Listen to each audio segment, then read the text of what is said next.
దాసరి కిరణ్ గారు చెప్పినటువంటి విషయము ఆయన అర్థం చేసుకోవాలి అనేటువంటి ఆ పాయింట్ హ్మ్. అది అర్థమైంది నాకు. హ్మ్. ఎందుకంటే మళ్ళీ అర్థం కాకపోతే మాట్లాడితే మళ్ళీ ఇది కిరణ్ గారు ఒప్పుకోరు కాబట్టి, హ్మ్.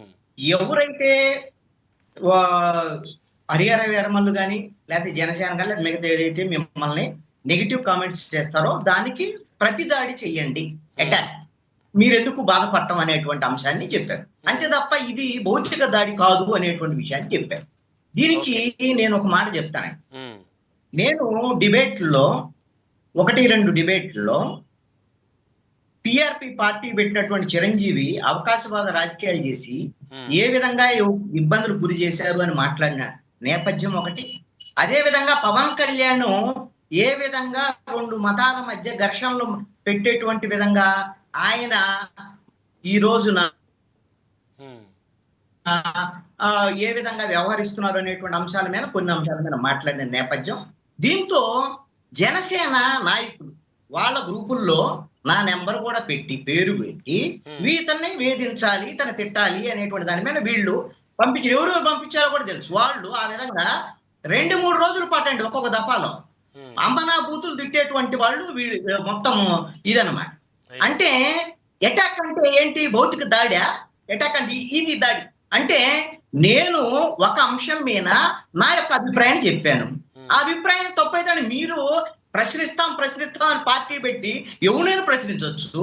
మేము మాత్రం ప్రజాస్వామికవాదులుగా పవన్ కళ్యాణ్‌నో, లేకపోతే హ్మ్. చిరంజీవినో, లేకపోతే ఇంకోటి ప్రశ్నిస్తే మీరు తట్టుకోలేరా? హ్మ్.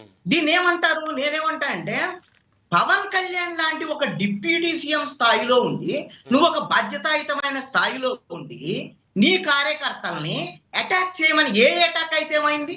నేను చెప్పిన ఇప్పుడు ఇదే అటాకు. హ్మ్. ఇదేంటిది?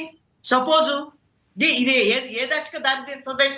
దీన్నేమనాలి? అంటే భౌతిక ఇది దాడికి దీన్ని అంటే ఇప్పుడు మిమ్మల్ని ఏదైతే ఇబ్బంది పెట్టారో మీకు ఇబ్బంది జరిగిందంటున్నారు కదా! అలాంటి ఇబ్బందులకి ఇది దారి తీస్తుందంటారా? ఏది ఇబ్బందులకు దారి తీస్తదండి. హ్మ్. రేపొద్దున పవన్ కళ్యాణ్ ఈ విధంగా అటాక్ చేయమనడం, అది సోషల్ మీడియాలో ఫోన్ చేసి తిట్టమనడం, లేదా ఇంకోటి రేపొద్దు నుంచి ఇంకోడొచ్చి దాడే చేస్తాడు ఏకంగా వచ్చి. హ్మ్. పవన్ కళ్యాణే చెప్పిన తర్వాత వాళ్ళు ఆగుతారా? హ్మ్. ఇప్పుడు అందుకని నువ్వు ఏ స్థానంలో ఉన్నావు? నేను పవన్ కళ్యాణ్ చాలా సందర్భాల్లో ప్రతిపక్షంలో ఉన్నాడు.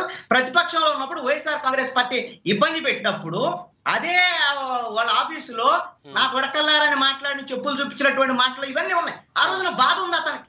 సరే ఆ అవును. రోజు ఒక ఆయన బాధతో మాట్లాడాడు అని ఇన్ని వేధింపులకు గురి చేశారు 5 ఏళ్ళు అనుకునే దానికన్నా. నువ్వు హ్మ్. ఇప్పుడు ఆల్రెడీ పవర్‌లో ఉన్నావుగా.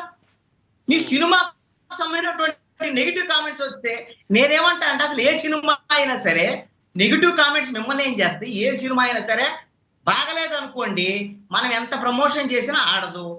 బాగుందనుకోండి, ఎవరు ఎన్న నెగెటివ్ కామెంట్ చేసినా అది ఆగదు. సక్సెస్ అయిపోయిద్ది.